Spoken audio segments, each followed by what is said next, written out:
What's up everybody, this is the Anime Mug and I'm here today with a theory video about the Mad Cyborg and how Drive Night, Kuseno, Genos, Bofoi, and the organization are all connected when it comes to this issue. Now, as a forewarning, there will be manga, anime, and webcomic spoilers on the way, so I'm going to drop this spoiler alert on you. Alright, so what I'm going to do for this theory is first talk about three characters: Professor Beaufoy, Dr. Kuseno, and Drive Night, and how they're connected to the organization. Now, I don't think any of those guys are still with the organization. I just want to throw that out there. But for the purpose of this theory, they started out with the organization in my opinion. But I'll get more into that later.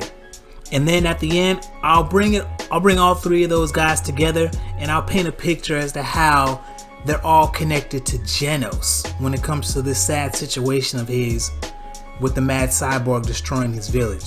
Alright guys, so I'm going to start this off by talking about Dr. Kuseno. Now, my theory with Kuseno is that he used to work for the organization. Now, this is a very popular opinion concerning Kuseno because at the mere mention of the organization he gets flustered. So it's pretty easy to assume like, okay, there's something more, like he has a history with these guys.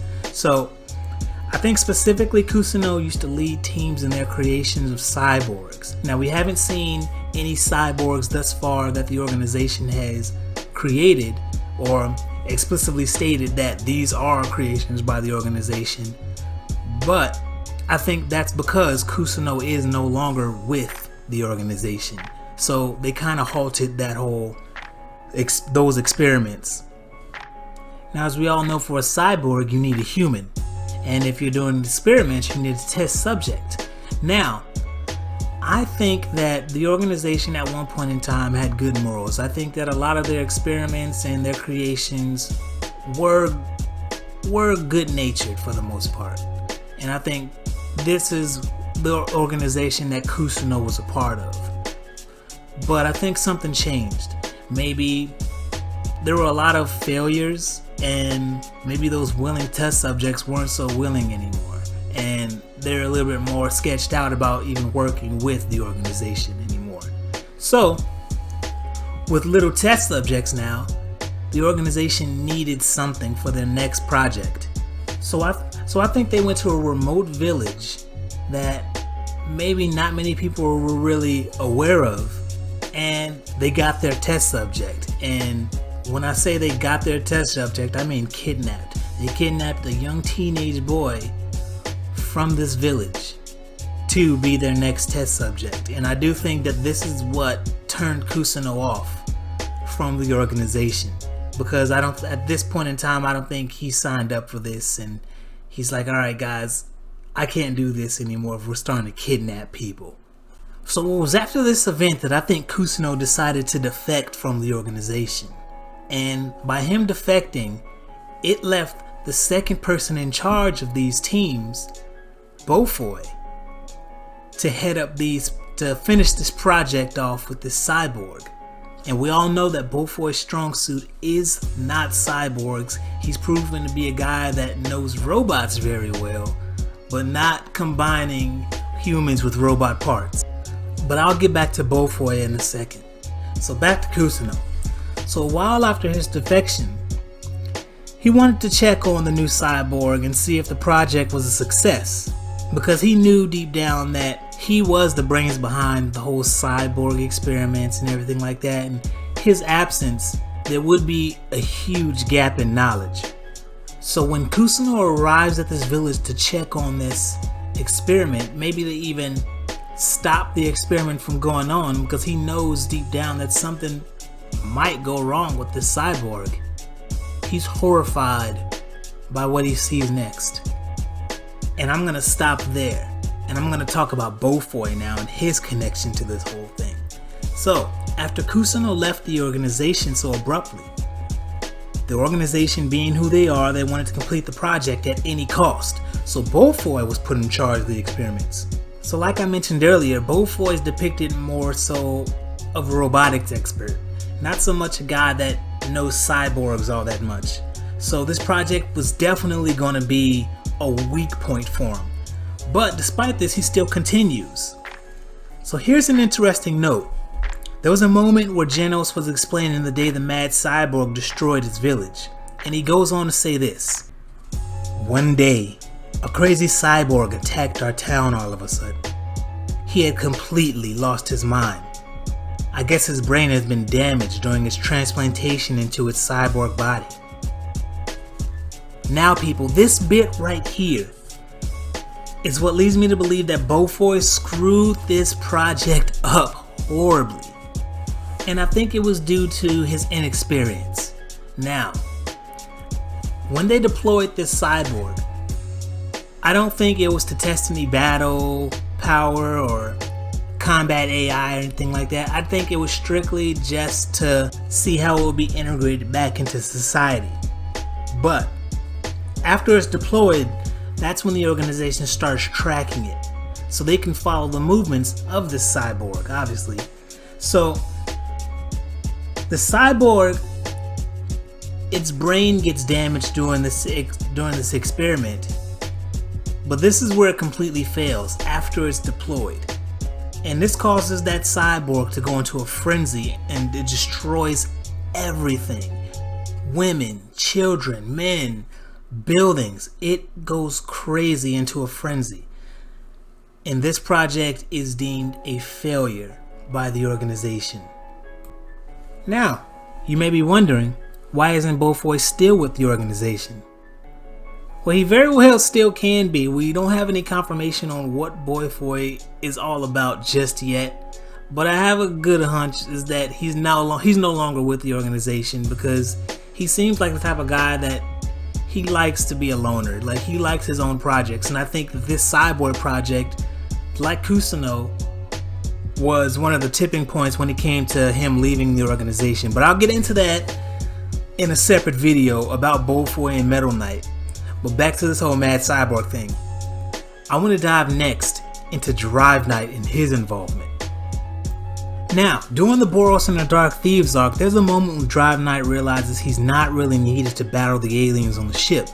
So he decides to leave because he sees a lot of S-class heroes around anyways, and he knows that they can handle the job. I mean, he has King around. So when he's leaving, he asks Genos for a moment of his time, and then he goes on to tell him, Metal Knight is your enemy. Now this obviously sticks with Genos later on, because when Metal Knight arrives on the scene, there's a little panel that shows Genos remembering what Drive Knight told him.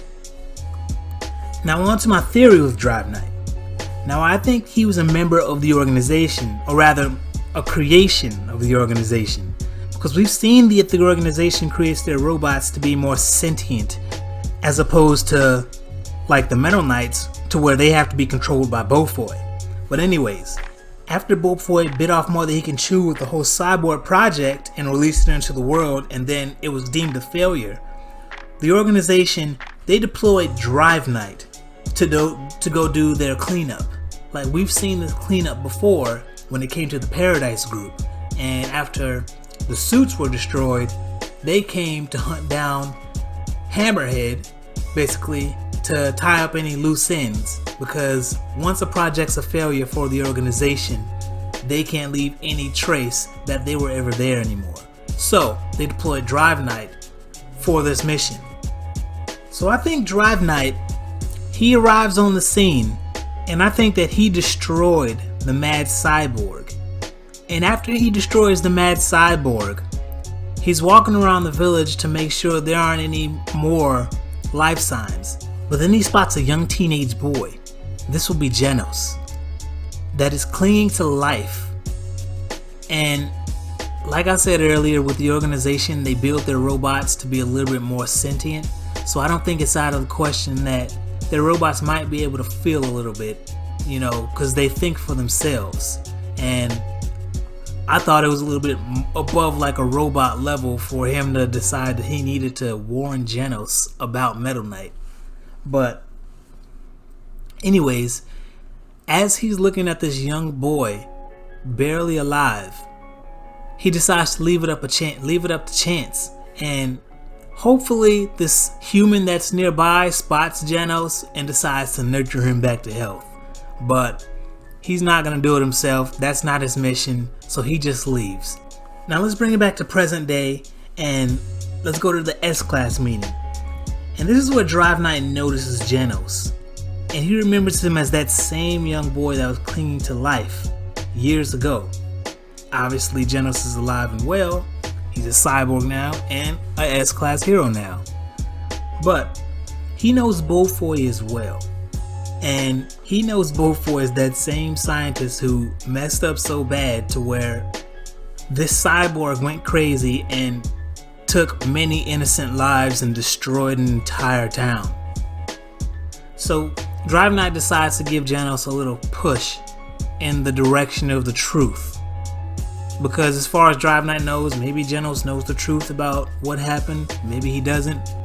But he does feel the need to let Genos know that he shouldn't trust Metal Knight or Bofoi, because Genos is the way he is now because of Bofoi. So this is why I'm going to bring all three of these character stories about their ties to the organization and Genos full circle, and I'm going to paint an entire story of what I think happened and what I think led up to Genos' village being destroyed by this Mad Cyborg. So, Kuseno was the former head of the Cyborg project but left the organization because of vision differences. This left a less experienced scientist in Dr. Beaufoy, at least when it came to cyborg creation, to finish the project. Now obviously mistakes were made, and upon release of this cyborg, it suffers terrible brain damage and the cyborg goes into a frenzy, killing most of its inhabitants and destroying the village in the process.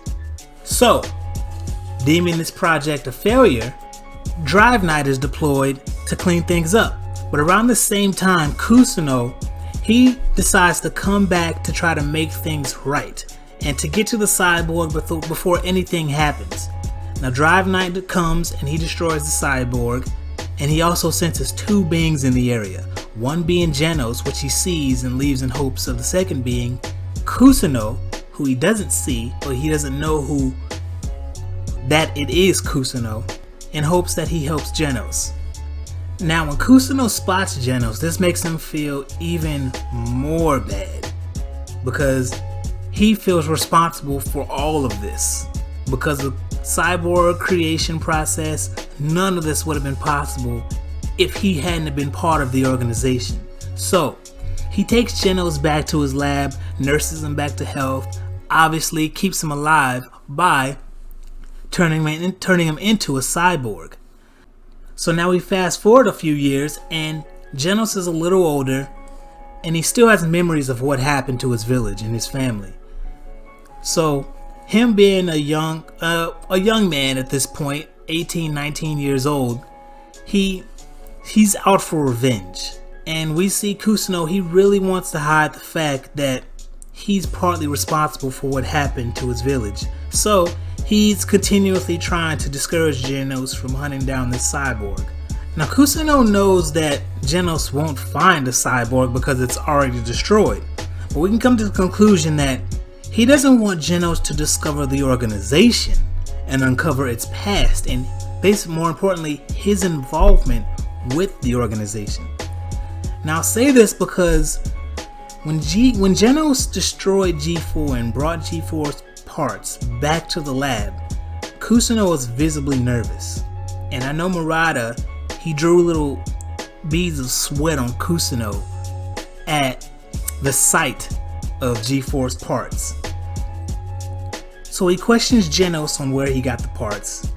And he's realizing that Genos, being an S-Class hero, he's actually starting to come across these robots that the organization's created. And this makes it that much harder to keep the truth hidden, because eventually Genos is going to want to know what's going on with this organization. And Genos, with his curious and headstrong little self, he's going to want to dig into what the organization is. So Kuseno folds to the fact that Genos is still looking for this Mad Cyborg. So he tells Genos when he does find this cyborg, what he really means is by when he finds out about the organization, to let him know about it. Because I think if he knows and Genos tells Kuseno before he does anything stupid, he can ease Genos into the truth before he's really hurt by what he finds out, especially since Kuseno raised Genos and he's like a father figure to him now. But I think either way it's going to be sad for Genos to know that, one, the Mad Cyborg is already dead thanks to Drive Night, but I don't think he's going to be upset at Drive Night at all, because it's pretty understandable that Drive Night was just doing his duties. But Kuseno, a guy that nurtured him back to health and who he looks to and holds in very high regard now, was involved with his family, his friends, and his old life being taken away from him. Now, that's my theory, y'all. Tell me what you think. Do you agree with my theory? Do you have a theory of your own about the Mad Cyborg? Let me know down in the comment section. I'd love to hear about it.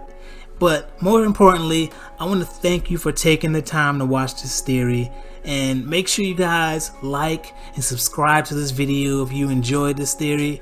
And just as a quick side note before I sign off, my next video is most likely going to go into the My Hero Academia world now, but I want to start from the beginning when it comes to My Hero. So that means I'm going to get into the Vigilantes. Now, for those of you that don't know, My Hero Vigilantes follows 3 Vigilantes, but the big thing is with this manga is that these precede the events of the main My Hero Academia storyline.